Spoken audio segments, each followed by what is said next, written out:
Moro. Tämä on meidän eka videopostaus, eikä meillä ole mitään asiaa. Meillä ei ole mitään asiaa, mutta kiitos Paitsi meidän lukijoille. Niille 10. Joo. Ja kaikille muille, jotka on käynyt tsekkaamassa meidän blogia.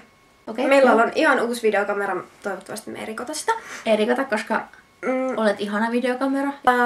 Desukon on 2 viikon päästä. Desukon. Ja meillä on tämä. Meillä on sinne suunnitelma. Suunnitelma.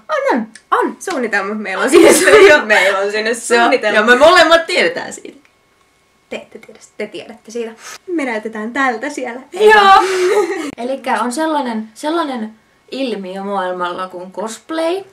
Tää on nyt eka kerta, kun me kossataan. Mitä? Ja se on ryhmäkossi. Ja siihen sisältyy tämä. Super Marion veljekset. Luiki. Mä oon siis Luiki ja tää on Mario. Eiks nää? Nice to meet you. Suurin osa hankittu, osa puuttuu. Ja niitä tässä nyt koitetaan metsästää. Elikkä asuu melkein kasassa, että ehkä voi tunnistaa putkimieheksi. Vielä parempi on Super Marioksi. Tai sitten kauhean ongelma siinä, mitä me tehdään hiuksille. Pysykää kanavalla. Hei, postataan lisää, kuvataan lisää. Lukekaa lisää. Katsokaa lisää. Katellaan.